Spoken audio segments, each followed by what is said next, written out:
much, everybody, for coming along to this session. Just want to introduce today's session. So it is a debate. So looking forward to this. Can you actually measure marketing results?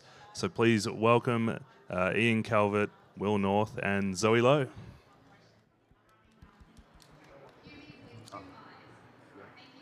Hi guys, my name's Iain. Iain with 2 eyes. It's designed to confuse you. I get called Lane at least once a day. My day job is to help retailers and e-commerce people work out what to do and get past the BS and the hype that is in e-commerce and marketing. I run a group called Boom E-commerce where we help retailers do that. And this question comes up a lot. It's also become a bit of an obsession of mine over the years, to be quite honest, because I like a good number. I'm really sort of like into the numbers. And the question is this, is that can you actually measure marketing results? It seems quite simple, right? Because we've got a lot of dashboards, we've got a lot of Excel spreadsheets, we've got all these other sort of like bits and pieces. But if you actually dig into it, it's actually kind of difficult. And there was this quote that I saw many years ago that has really stuck with me. So, first of all, this quote is actually from the 1900s. This is over 100 years old. It's by a guy called John Wanamaker. And he said, "Half of the money I spend on advertising is wasted. The trouble is, I don't know which half." I wanted to get to the bottom of this, and so we're going to do something slightly different. And I'm going to need your participation in this. So everybody sat here. Instead of having a panel where everybody sits and agrees and just rolls out the usual lines, we're going to have a robust discussion. Robust? You say robust? We're going to have a debate, basically, where we have 2 opposing views. And what's going to happen is we're going to vote at the start, and then Will and Zhoe, who I'll introduce shortly, are going to try and convince you of their side. And their goal is to win. Okay? Now, it's a little bit of fun, in a way, but actually what I want to happen is I want you guys to think.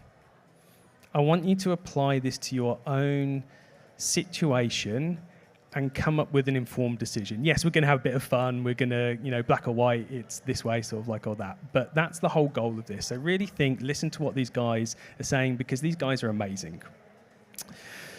So let me do some introductions. So first of all, on my right, I have Will North from, I'm going to get this right, Kinis.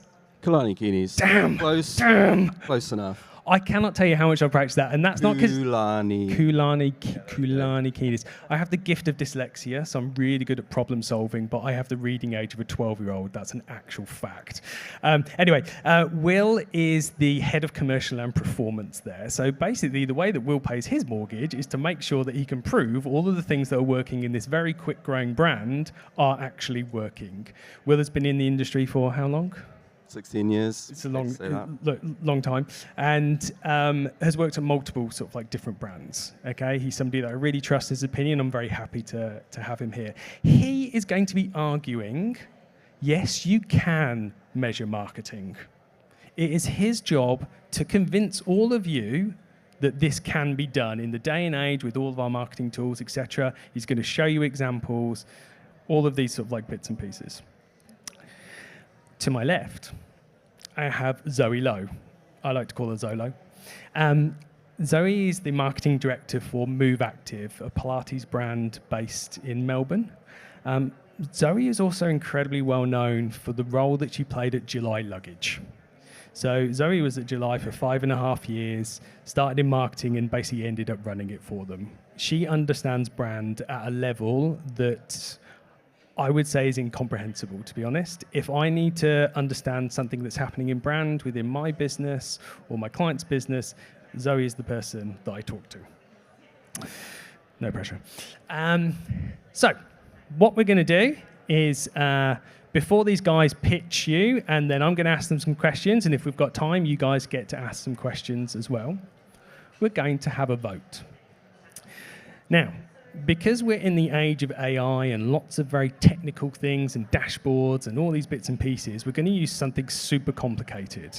We're going to use our arms. We're just going to raise our arm to vote, basically. And you're going to have three choices. Your choice is that, yes, we can measure marketing. No, we can't measure marketing. Or you may be just unsure. And then we're going to vote at the end, and we're going to see if we have switched the room. So let's start off with first. Who here thinks that you can measure marketing? Okay. Will, this is basically yours to lose, right? And I did one of these yesterday, and it didn't go that way. So you are under some serious pressure here. So then, who believes then no, you cannot measure marketing? Okay, all right. Okay, this is going to be good. This is going to be really good. I like this. I want to ask you guys some questions. I really do. Okay, and then anybody that's unsure, I know who hasn't put their hand up, so you've got to put your hand up now. I don't, but these are undecided voters, guys. These are guys. Look them in the eye when you're pitching. That's the way to sort of like win them over. Just sort of like mark them up. All right, I'm going to stop waffling on now, and I'm going to hand over to Will, who is going to pitch you why he believes you can measure marketing. Thanks, Iain. This feels very formal. I'm looking forward to getting into it. So firstly, let's start with what do we actually mean by measure? So Zoe's going to share some amazing examples with you about some brand magic. And can you put a precise number on them? Probably not. But I think we've taken edge cases and decided that we can't prove and measure marketing at all in 2026, and I believe that's just wrong. So take brand, that's the bit that everybody says is unmeasurable. This year at Kulani Kinis, we ran brand experience events in a handful of US cities, and the other 47 states were right there as a natural control group. So the activated markets showed an outsized year-on-year uplift versus the US baseline. I'll show you some graphs as we get into the presentation. So we're scaling the program based off the results. And then that's brand. Performance, obviously a big part of marketing, that gets sharper still. So we recently ran direct mail with Postpilot, and we held out a slice of the audience as a holdout so we can measure the incremental uplift. 6 weeks later, we knew to the exact dollar how much incremental revenue we had driven. So we're scaling that program off the back of it. So as I said, Zoe's going to share some beautiful, amazing stories. And, I love those stories too. But the people that are running the best businesses right now are the ones that have stopped relying on just the magic and are, in fact, running experiments. I'm not going to stand here and say that you need to measure every little minute detail on marketing to measure brand impact. You just need to measure enough to make smarter decisions. And in 2026, I believe that is fully possible. Thank you very much, Will. Now, let me hand over to Zhoe, who's going to convince you that you can't measure all marketing. Okay, great. We might have to skip your slides, because mine are at the end. Okay. 1 second. Okay. I still call Australia home. Put your hand up if you know what I'm talking about. Okay, all right. Can we go to my slide, the first one? Yeah. Sorry. Okay, wait, that one. Qantas. Okay. This ad was made in 1987, so ages ago, and we still recall it today. I would say this is probably one of the best and most effective marketing campaigns I've seen come out of Australia. And they did do it a few times. So it wasn't just in 1987. They've had repeat. They did one with Troye Sivan recently. But it is a really interesting example to tell you to show you how effective brand marketing is and how hard it is to measure. For me, I'll just quickly say, like, I had just come to Australia from Malaysia. When I see this ad or I hear that song, I think about nostalgia. I think about the opportunity, the reason why I came to Australia, yada, yada, yada, yada. It's a very personal ad for me and hard to measure. Now, it was run in 1987. We're in 2026 now. I think it's still it's still in market, well, in our brains. I have a memory of it. I have strong feeling of it as a Qantas customer, but there's no way that they're recording it. And had the Qantas team known, how are they going to measure that? How are they going to know? And if they did know, they'd probably invest more and would have, if I'd gone back in hindsight, invest more than they do now in brand marketing. I mean, now they already know, but it's very, very hard for them to know. When we talk about brand marketing, what does it do? The essence of it is quite challenging because it's art versus science. Brand marketing is about making you feel a certain way about the business. It's about creating future demand. You might not be in market right now, but my job as a brand marketer is to inceptionize into your brain so that when you are finally in market, you know, okay, right, that's the brand. You can't really explain why, and that's the beauty of it, but also the hardest part about brand and brand marketing is essentially very challenging to measure what's going on inside our brains, to measure someone's feelings and to measure someone's memories. Yes, we can probably measure touch points. Like if we can say, you know, they hit the EDM here, they hit the paid here, they hit the direct holdout here, yada, yada, yada. And I can tell you how many touch points it took for them to convert, but I can't actually tell you the emotional weight or how strong that moment was. So, I mean, I'm a Qantas customer. I know how many times I can recall, like if you ask me in a survey, I know how many times I've seen an ad or something, but I can't tell you specifically which ones really tipped me over the line. I can't even know my feelings myself, so it's very hard for me. It's very hard for us as marketers to know that we can be able to measure that. I'll give you one more example with my strong examples. So the slide before or after, sorry. When I was at July, one of our biggest investments we've ever made, which we didn't really measure because we knew we couldn't, was doing the Olympics campaign. We basically, it was very expensive, and we sent all of our Olympians with suitcases, and they came home. Like some things that we could measure, but this was probably the most high impact brand marketing activity that we could not measure, and we still haven't been able to. Anthony Albanese, I should really know his first name. He posted this on his LinkedIn, and it's a photo of him with Jess Fox, which is at the time, you know, the most popular Olympian with a canoeist holding the suitcase. How do you measure this? I don't know, and I don't think we ever can. The best marketers are using and exercising judgment when they make marketing decisions and doing their strategy and understanding that dashboards are inputs. They are not truth. You have to do dashboard science and art, your ability to understand consumer psychology, which inherently we can never ever measure because it's in our heads. Thank you. Thank you very much, Zhoe. Very, very compelling. Okay, so, Will, it's Monday morning. You log in. What's the first number you look at and why? Sure. So the first thing I would look at is our MER, so marketing efficiency ratio, which you can measure as a ratio. We measure it as a percentage, spend to sales. And we look at, are we being efficient with our spend versus how much revenue we're making. We have 5 D2C websites, so we know the efficiency for every one. Where is it good and where is it bad? And then we home in from there. Can you expand on MER a little bit more and why that's really important to you? For sure, because it all comes down to profitability. It's a line item in the P&L, and most brands, you know, spend anywhere between 5, 20, 25% if they're aggressively chasing growth on that number, and it's a really key engine for the business because after product, after freight, it's one of the biggest expenses in the business.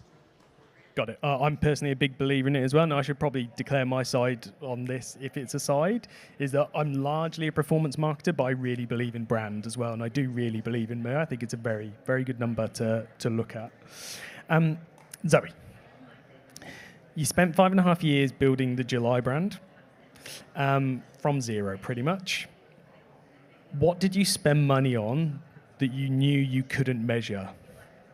Yes. So apart from the Olympics example, which is we did at, when we were much bigger, when we were very young, like early first year, we gifted so much, and with no obligation. We didn't ask for any, any deliverables. And suitcases are expensive. The COGS is really high, and the reason for that is because we believed in community, and we know that seeding works, but I was very fortunate. The founders have really believed in it, but it did pay off. But it paid off. The attribution window, I can't tell you how to measure it, but I do know that people, like when I spoke to people about July in the coming years, they would reference an influencer or like a stylist that we gifted in like the first year. And it's a fortunate position to be able to say, we did it at that point and was able to outlay that cash to do it. But that was probably one of the craziest things we've done at the size of that business. Yeah, and can I go? I can show you how to measure it. So this is a brand activation that we recently did in the US. We rented an Airstream, did a fit out, and we took it on a campus tour to some universities in the States, in Louisiana, in Texas, and in Arizona. This is some of the data. So in the lead up where the activations happened, late Feb, early March, the orange line is the activated states, and the gray line is the control, so all the other states. They were kind of tracking about the same. We activate in those states, and those states outperformed the control by 8 percentage points. So they grew 30% instead of 22%. So that's just a little example of how we were measuring brand experience. I have questions, Will. Sure, please. Have you come across the term in data analysis of the fish swimming together? Okay, so anybody that hasn't come across it, is that essentially what we're looking for is we're looking for two lines. Are they following a general trend together? Okay? What would you say to somebody asking you, which is me, that to me, that graph looks like the fish are swimming together? Sure.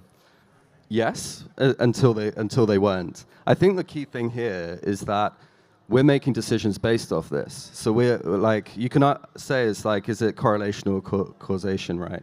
And for us, we believe this worked, not just from what the data tells us, but all the kind of happy customers that we met along the way. So now we're expanding this into more states for next year. My counter to that is I know we're not meant to get into nuances, but I think at a specific size, like under 50 mil, especially if you're doing under 50 mil in revenue, you can't, like the idea of a holdout test is a little crazy because you're just gunning for it. You're doing like 6 campaigns, 6 little giveaways. There's so much activity going on at one single time that I find it very hard to believe that you can't pinpoint that specific point in time. Yeah, and that's a really fair argument. I'm going to show you guys another example where we can pinpoint it. We did direct mail a few months ago. So this is the creative that went out. We did direct mail in America with Postpilot. These are the results. So the gray box in the top left is the overall performance, and that almost 15% ROAS is what any platform would show you, right? Like, be it Meta, TikTok, whatever. And it's a very, very messy number. Like, to Zoe's point, there's just so much in there that you can't measure. But the green box underneath is what you absolutely can measure, because we did a holdout test. So moving over to the right-hand side, we sent this out to tens of thousands of people, but we held out in certain cohorts, and we didn't send to them. And you can see on the right-hand side that the holdout test performed like 30% worse than the mailed group. So yeah, this is an example of taking, I suppose, brand marketing, which I believe direct mail does play a role in that because you're targeting people that haven't heard of you and making it absolutely measurable.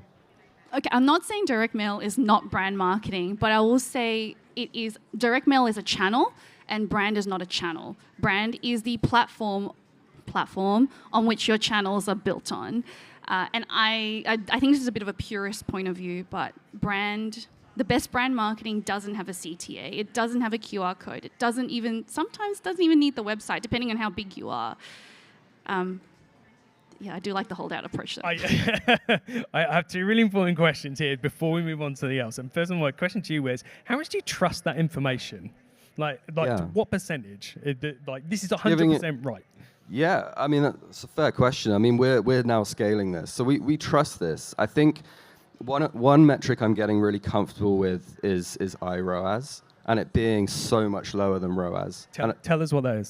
So iROAS is the true incrementality of what you're doing, and you can only really understand that with holdouts testing, basically. And we apply this to so many activities. We do this with Google if we're opening Google in new channels and we want to open it into new states. We always have a holdout to prove that it does work. So I think as marketers, we're led to believe that, I feel like we're led to be distrustful of these platforms because they're all kind of claiming a sale here. If you're making all the money that these platforms are telling you, I mean, you know. But it's the incrementality that I think really kind of shines out. And in channels like Postpilot, it's absolutely possible with holdouts. Okay. So Will has fancy dashboards. But, Zhoe, let me ask you this. I feel that brand is the most misunderstood term in marketing. And because people think it's a logo, it's a color or something like that. We're essentially talking about that brand marketing cannot be measured, whereas there are some things that can be measured. How would you describe what brand is in plain English? Okay, so many, very, very hard question to answer, but where I am now is brand marketing is all the efforts you make to influence how someone feels about your brand or how they'll remember it. I think there's a quote somewhere, I don't remember who did it, but they were like, a brand is about, if the brand was a person, they walked out of the room, what would they say about you? It's very, very hard to measure. I'll just plug here my friend Lindsay Rogers from Cello. She just released an excellent report about brand marketing and how to operationalize it, but most importantly, how top 20 leaders in Australia have defined it. And that was probably the resounding final definition, which is I understand it's very airy-fairy, but incredibly, incredibly powerful. And it kind of speaks to the fact that brand marketing is so much about appealing to us as humans and what makes us human, which is inherently really, really, really hard to measure. I agree. Okay, so this question is for both of you. Will, I'll come to you first. What's the one thing your side of the argument gets wrong that the other side is right about? Yeah, that's a really good question. I think, for me, as a performance marketer, I feel like the biggest thing my side gets wrong is not kind of looking at multiple reference points to make a decision. As I said before, if you're looking at Meta and believing it, you're a bit silly. If you're looking at TikTok and believing it, you're a bit silly. You really need to triangulate lots of different things. The source of truth, really, if you're on Shopify, which I'm sure most people are, is Shopify. So that really is a source of truth. So that is really how you triangulate whether something's working. But I think the biggest thing people get wrong on my side is believing one source. Okay. And just to clarify a little bit, say with looking in Shopify, is that if you've done a load of marketing activity and essentially sales go up. Yeah, but more granular than that, because the Shopify reporting now is amazing because it kind of gives you a blank canvas and you can build dimension after dimension after dimension in terms of geographies, product. Like here's an example. We run a lot of ads and we're very print focused. So a report we look at every single week is what prints are we selling to new customers? Cool. how does that then translate to meta in terms of how those ads with those prints are performing? So you can really kind of look at that versus this. Cool, that makes sense. So yeah, that would be my response. Zhoe, same question to you. Essentially, what's Will right about that you're not, your side is not? Okay, couple of things here. My biggest learning that I've made personally is maybe not so much when you're doing smaller stuff like gifting to community, but certainly when it comes to the bigger investments, I wish that I had written down the intent, like didn't put the strategy on a page, like it was in my head. I wish that I did that. I wrote it down and I shared it with all my top stakeholders, acknowledging how hard it would be to measure the return, but given them some good signal data to look for if it was working. So it's probably the first one. The second thing is that kind of like nuanced here, but you should be, I think a lot of brand marketers don't even look for the signals, and they don't do that post-retro after being like, okay, so let's continually look at it. And it's even more important to do it long-term. Like if you're working on like a 7-day attribution window, or you're like looking at your MERS every day, you get caught in that cycle. But as brand marketers, you're sitting next to a senior performance marketer. Don't get caught in how they're doing things. You're working on long-term demand. It's much harder, much harder to measure. You mentioned signals there, and I just want to hone in on that a little bit to help people understand what type of signals, and be as specific as you can, do you look for? Okay. We, again, such not a concrete example. At July, we coined this term called carousel share, and that would be, and we did so, like I was traveling every week to Sydney, like we travel a lot, it's part of the nature of the brand. And that was how many suitcases you would spot on a carousel. Obviously, they're a little bit more methodical to do, but so that's like the first one, right? And then the second thing, which was extremely hard to measure, is how many, like, what kind of stories were we being told, and what did that tell us about the brand? So we have really funny stories about people spotting another July suitcase across the airport, and then looking at that person and smiling. Cannot measure that, but incredibly important and incredibly, it tells you a lot about the reach, but not just the reach you have in number, but the reach you have in quality and emotion. And it's the same with, and I'm trying to mimic that again at Move, right? We sell Pilates socks. Just gifted all our top performing studios. I was like, here are like 20 of our best performing SKUs. Please give them to your top customers, because I know they're in the front row of their Pilates class, and I want all the girls to be like, oh, that chick in Reformer 3, she's wearing new socks. Where are they from? Hard to measure. Sorry, I'm not sure if I answered your question, but come around. No, I think you did. Okay, Will, question for you. So iOS 14 happened, as in like cutting down on the tracking, sort of like for Meta. Cookies are dying. AI is rewriting search. How's your confidence for measuring these things? Is it going up or is it going down?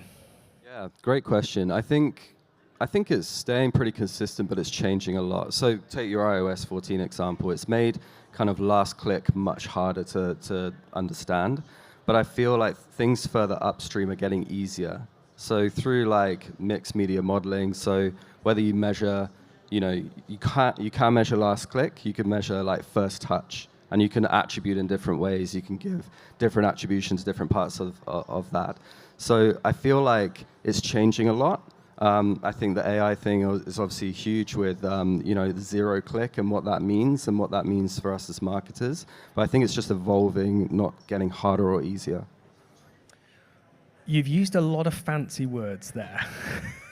So you've mentioned mixed model messaging, mixed media, I can't even say it, last click attribution, all these other sort of like bits and pieces. How would you explain that to somebody that's not into all the measurements and all these bits and pieces, and in simple terms for everybody to understand? Sure. I mean, as marketers, we're trying to pull people along or down the funnel, I suppose.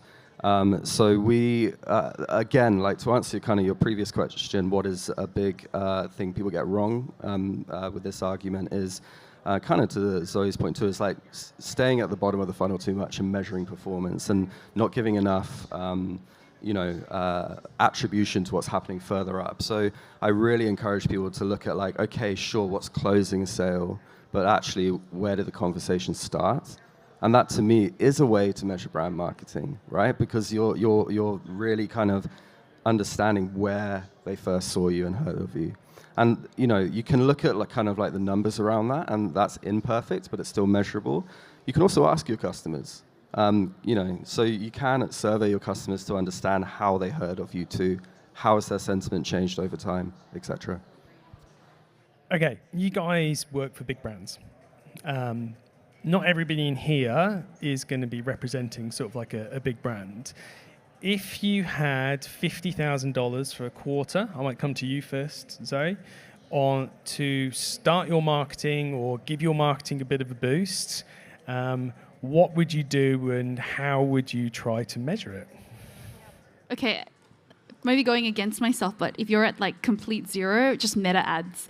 And not just because it's revenue, but actually testing the diversity of creative will actually tell you if your product market, it's just to get product market fit. That's your first goal. I mean, it's always like trying to make more money, but to me, if you're like really, really small, product market fit and really knowing your customer. So to me, from a brand perspective, I would totally invest it in Meta to double down on, okay, did I pick the right problem? Is that how they explain the problem? And why? And did I get my,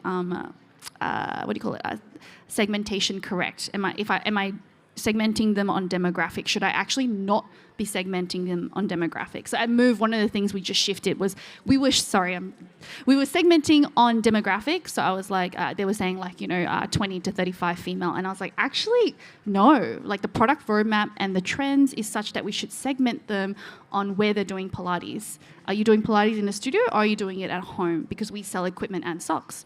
And I said that is that leads to a stronger roadmap. Anyway, so 50K meta ads. Find your product market fit. Okay, so you're essentially saying at a smaller size, the branding isn't as important to sort of get going, that you get to a certain size and then that's where the branding kicks in. I think you don't need to spend money to get good branding. So if it's a money thing, put it in the ads, but still continue with the branding. But that's more your cogs and more your time on thinking and getting to know your customer. You don't need to spend money on it yet. Will, to you. Yeah. So for me, with 50K, I would spend it first on what you can own and what you can control. I would survey my customers, anyone that's purchased in the last few months, and understand why they've bought from us. I would then do a similar survey to anyone that's subscribed and hasn't purchased in the last few months and work out why they haven't bought. I would then take those insights and pepper them all over my website. And then I would spend a lot of that budget on the CRM engine of it all to convert all of that, objection handle through email flows, etc. Because then once you've got that sorted, the next 50K, meta ads, and it'll go further. Okay, got it. So start on email, surveys. Okay, cool. Good. Guys, we're running out of time, and we're going to come to a vote soon, so I want everybody to start thinking how they have been swayed. But do you guys have any final words to convince these guys that you are right? Would you like to go first? I can go first. I think brand marketing is the ultimate form of marketing and the most powerful form of marketing. But the more powerful it becomes, the harder it is to measure. And we don't get trapped in the idea of measuring something that we inherently can't measure in a dashboard. Fair. And for me, I fully concede that you can't measure every tiny atom of marketing. I think for me, you need to measure enough to make better decisions. And I believe that's 100% possible today. Okay, let's go to the vote. Who's got the clicker? Alrighty, start thinking. Let's go through some of these. 2 seconds. Okay, so can I get a show of hands who now believe that yes, you can measure marketing?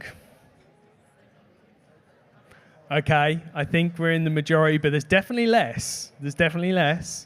Who now believes that you cannot measure marketing. Yay. I think you definitely won a few. And who is still undecided? Oh, okay. I think we've got a few more undecided here. So, Will, I think you are the winner. I feel like the loser. I feel like Zhoe won more. I think it's you've definitely won some people over. Can you give these guys a round of applause? They've given up their time to do this. I really appreciate it. Thank you very much, guys.